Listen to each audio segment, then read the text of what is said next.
पाकिस्तान जिंदाबाद, भारत तेरे टुकड़े होंगे, या फिर क्रिकेट मैच में पाकिस्तान की जीत पर पटाखे जलाने वाले, जश्न मनाने वाले भारतीय लेकिन मुसलमान, मुसलमान फर्स्ट देन इंडियन, ऐसे सभी लोगों के लिए एक समाचार है जो बड़ा महत्वपूर्ण है। और आई होप कि आप सब भी टीवी देख रहे होंगे।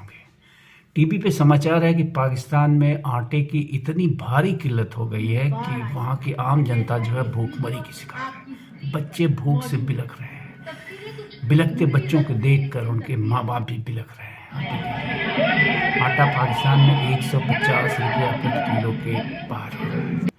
मित्रों, जब मैं कोई इस तरह की घटना पाकिस्तान में देखता हूँ तो उसमें मुझे भारत का भविष्य भी नज़र आता है, क्योंकि पाकिस्तानियों की सोच और भारतीयों की सोच में काफ़ी समानता पाई जाती है। तो मुझे हमेशा डर लगता है कि आज जो पाकिस्तान में हो रहा है वो आने वाले दशकों बाद भारत में भी हो सकता है। तो वीडियो बनाने का मकसद ये है कि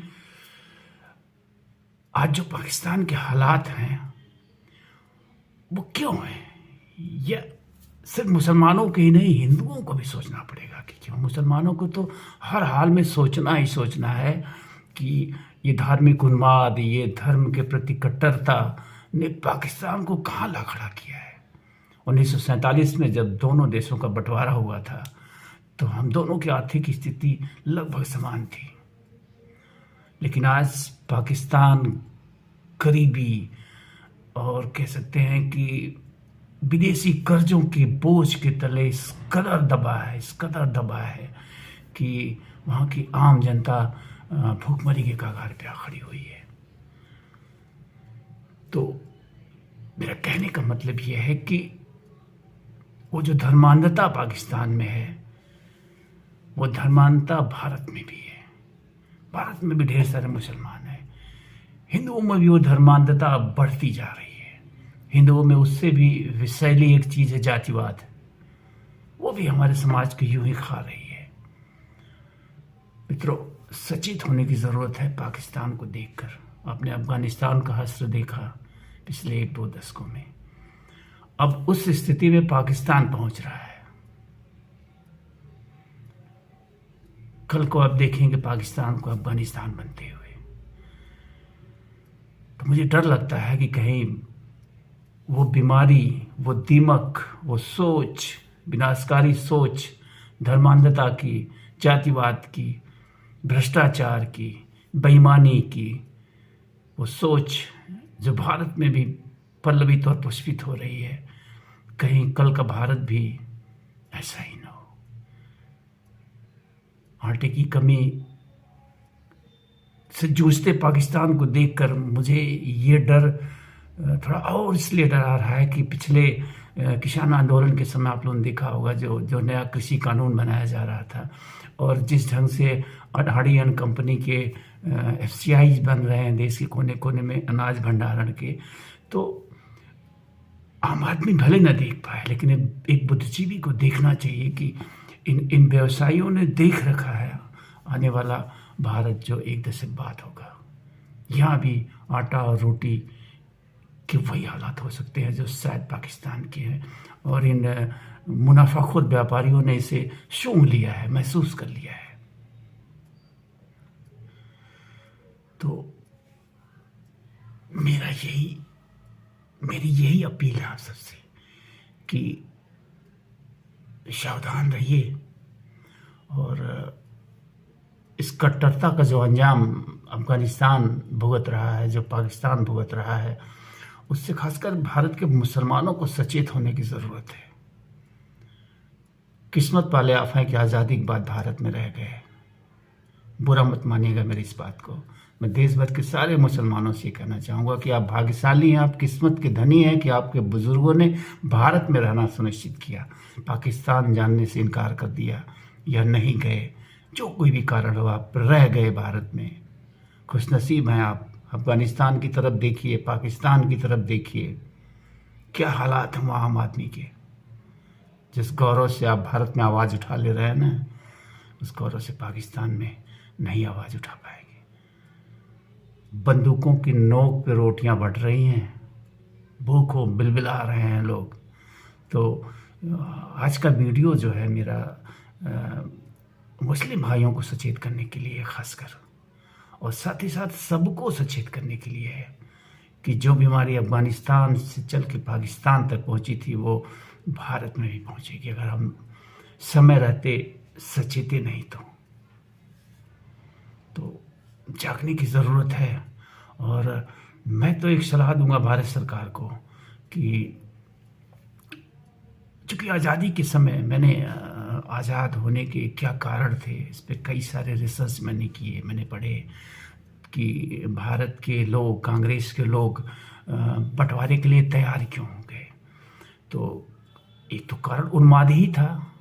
जिन्ना एंड कंपनी ने एक ऐसा उन्माद फैलाया था देश में, एक ऐसा कत्लेआम फैलाया था देश में बंटवारे के लिए कि इस कत्लेआम से बचने के लिए तत्कालीन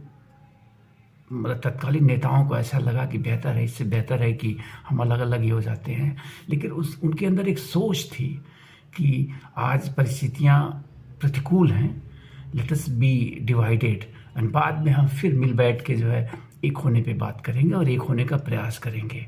तो आज जो पाकिस्तान के हालात हैं, जब पाकिस्तान एक उपद्रवी राष्ट्र बनता जा रहा है, ऐसे में मैं तो कहूँगा कि भारत को पाकिस्तान को अधिग्रहित कर लेना चाहिए फर्स्ट थिंग, या फिर मैं पाकिस्तानियों को ये सलाह दूंगा कि उन्हें अपना विलय कर लेना चाहिए भारत के साथ। इसी में उनका फ्यूचर है और भारत के लिए भी ये एक सुरक्षा की बात है। अगर पाकिस्तान एक इस तरह का राष्ट्र बन गया, उपद्रवी राष्ट्र, जहाँ संविधान फेल हो गया, कानून फेल हो गया, लोग भूख से मरने लगे, लोग सड़कों पे आ गए और गृह युद्ध हो गया, तो भारत के लिए भी ये बड़ी समस्या होगी, क्योंकि ये भूखे नंगे अंततः आएंगे भारत में ही।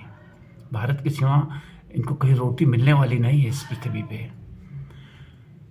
ये भूख से जब बिलखेंगे, जब भूख से मरेंगे, तो ये भारत की सीमाओं का ही अतिक्रमण करेंगे, ये तय है। तो बेहतर ये है कि मेरी तो यही सलाह है कि भारत को इस पर विचार करना चाहिए, पाकिस्तान को भी इस पर सोचना चाहिए, पाकिस्तान सरकार को भी सोचना चाहिए और मिल के बैठना चाहिए कि क्यों ना हम फिर एक साथ हो जाएं। अगर पाकिस्तान नहीं तैयार है तो मैं तो कहूँगा भारत को अधिग्रहित कर लेना चाहिए। भारत का अधिकार बनता है पाकिस्तान पे, क्योंकि पाकिस्तान भारत का ही अंग रहा है। अगर वहाँ की आम जनता भूख से तड़प रही है, भूख से मर रही है, और वहाँ जो लोग सरकार में हैं वो व्यवस्था करने में असफल हैं, तो बड़े भाई होने के नाते भारत का ये दायित्व बनता है कि वो पाकिस्तान को अधिग्रहित कर ले और वहाँ के लोगों को भूखों मरने से बचाए। या फिर अगर पाकिस्तान के पास सद्बुद्धि हो तो वो खुद विलय का ऑफर करे कि भाई 1947 में जो गलतियां हुई हैं हम उसे सुधारना चाहते हैं और हम भारत का ही अंग हैं और भारत में हम विलय कर लेते हैं। तो आज के वीडियो में मैं यही कहना चाहता था। ये एक मेरा व्यक्तिगत विचार है, इससे किसी की भावनाएं अगर आहत हो रही हों तो मैं क्षमा प्रार्थी हूँ, लेकिन मेरे अंदर ऐसा विचार आया है कि ऐसा अगर हो तो इसमें कुछ भी बुरा नहीं है, क्योंकि पाकिस्तान के हालात बद से बदतर होते जा रहे हैं और पाकिस्तान के हालात जितने बद से बदतर होते जाएंगे, भारत की मुश्किलें भी उतनी बढ़ती जाएंगी, क्योंकि एक ही प्रजाति है, एक ही ब्रीड है, एक ही ब्लड है, एक ही जीन्स है। अगर भाई के अंदर बीमारी लगी है तो बड़े भाई के अंदर भी बीमारी है, थोड़ा कम है, बढ़ जाएगी। तो इससे पहले बड़े भाई का दायित्व तो बनता है कि छोटे भाई की बीमारियों को दूर करे, अधिग्रहित कर ले, विलय कर ले पाकिस्तान का भारत में। थैंक यू, नमस्कार। कोई अगर आहत हुआ हो तो उसके लिए क्षमा प्रार्थी हूँ। एकदम नितांत व्यक्तिगत विचार है मेरे। Thank you.